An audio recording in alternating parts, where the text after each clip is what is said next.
Ciara was on her way to becoming the next big thing in the mid-2000s. She had everything: an attractive voice, killer dance moves, and the complete package to captivate the audience during live shows. When she arrived, everyone was unanimously calling her better than her contemporaries, majorly being mesmerized by her complicated dance moves. To this day, she is known for putting on amazing shows as her energy doesn't stop even for 1 second when she's on stage. Everything was going great for her, but then she also became the victim of incompetent management who couldn't sell her talent, and soon she vanished like many before her. Hello everyone and welcome to True Celebrity Stories. Today, we will discuss all about Ciara's life and her career. Before we get started, don't forget to like, comment, and share. Also subscribe and hit the bell icon so you'll never miss any updates.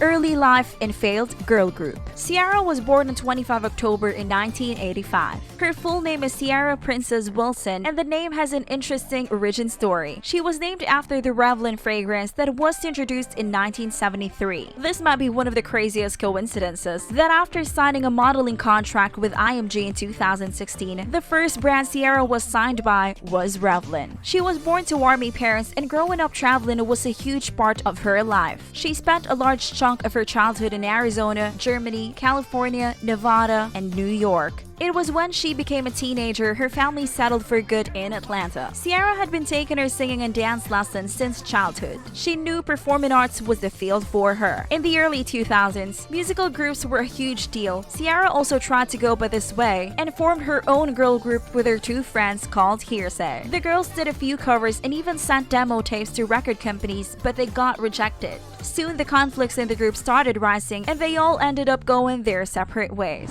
Two successful albums with Jazze Pha. After the end of Hearsay, Ciara was determined to make it on her own. She realized the important thing is to get her foot in the door, even if it's not as a singer. She took her first step by becoming a songwriter. Her first official credit was on So Blue, which was an album by Blue Cantrell. Then after it, she wrote Got Me Waiting for Fantasia Barrino. She was good at songwriting, and it was serving the purpose of networking. It was during her writing stint when she met Jazze Pha, who was a music producer. They instantly hit it off during their first meeting, and Jazze saw the potential in her that no one did before him. Their chemistry was such that Ciara told in an interview that Jazze was her music soulmate. With the guidance of Pha, Ciara recorded 4 demos in 2002. The songs were 1-2 Step, Looking at You, Pick Up the Phone, and Thug Style. It took 2 years, but eventually all of these songs appeared on her debut album, Goodies. 1-2 Step was the song that catapulted her into a bona fide star. The album was certified platinum 3 times and it was nominated for 4 Grammy Awards. After such a bombastic debut, everyone was looking forward to seeing what she comes up with next. And she didn't disappoint with her second album, The Evolution of Ciara. The album quickly surpassed the success level of her previous album. To this day, it is her highest-selling album. It had successful singles like Get Up, Promise, Like a Boy. Within the first 5 weeks of being released, the album went platinum and proved Ciara's mettle as a capable performer and singer. Her albums were being praised, but so were her live performances. She had been an opening act for many of her seniors, but her dancing skills outshined them all. There was a time when everyone was even vouching for her to perform at the Super Bowl.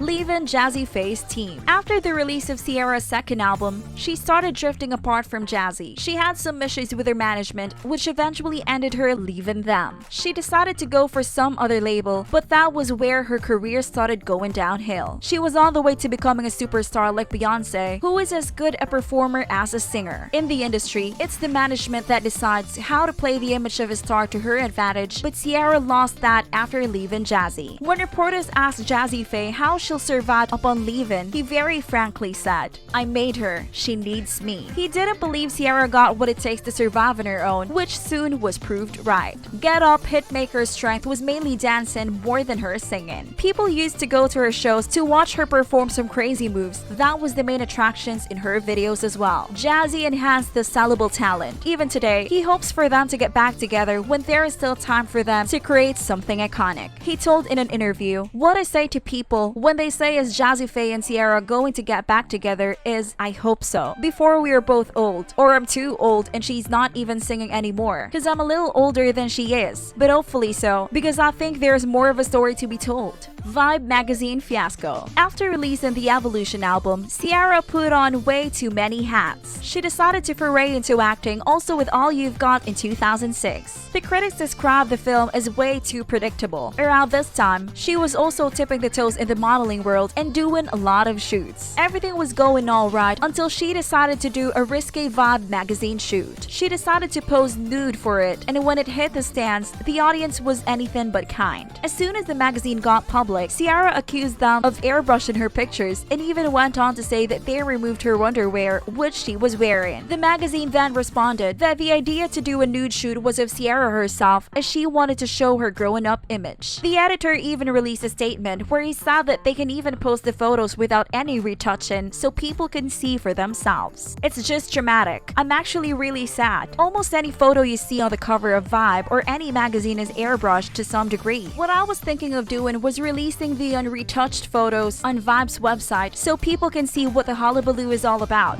String of flops. Ciara started working with Jive Records for her next studio album. Soon, within a year's gap, she released 2 studio albums. In 2009, she released Fantasy Ride, and in 2010, she released Basic Instinct. Ciara's first 2 albums had a unique sound. She didn't apply the same formula which was making money for everyone. She came with her own sound, which got appreciated so much that she got the title of First Lady of Crunk and B. For her 3rd and 4th albums, the studio wanted her to try a more pop sound. When she did that, the public couldn't recognize the fearless artist who made them dance with just her energetic moves. After the underwhelming performance of these albums, she was dropped by Jive. Rumor is she asked them to drop her because they weren't giving her any funds for music videos or promotion. Since then, Ciara has released more albums, but none of them did anything for her career. To this day, she is best recognized for her early hits, and the only thing which still sells her tickets is her prowess as a performer.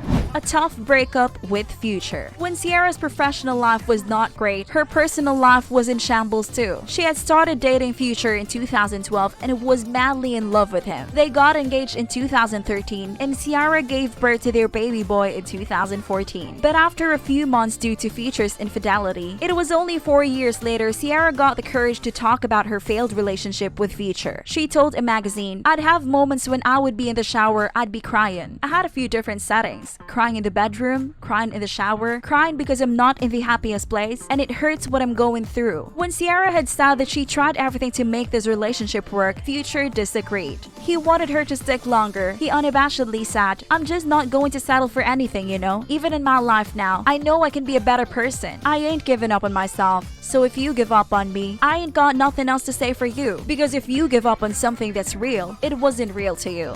Embracing motherhood and leaving the race behind. After breaking up with Future, Ciara soon got her fairy tale love story with Seattle Seahawks quarterback Russell Wilson. She got married to him in 2016 and soon gave birth to their daughter in 2017. Ciara has stated that earlier she used to feel guilty about not giving a traditional home to his firstborn. She came from a family where divorce wasn't common. Her parents had stayed together and that was her plan too. On Red Table Talk with Jada Smith, she opened up about having a blended family and how it was an effort at first, but now they are in an extremely happy place. Today, Ciara is a mother first and then anything else. Her fans are still waiting for her to release a sequel to Revolution, but now she believes being a singer is not as important as it once was. Today, she loves being a mother and a businesswoman. If you are a Ciara fan, don't forget to like this video and subscribe to our channel. Also hit that bell button to get the notifications. Stay tuned and soon we'll come with more interesting videos.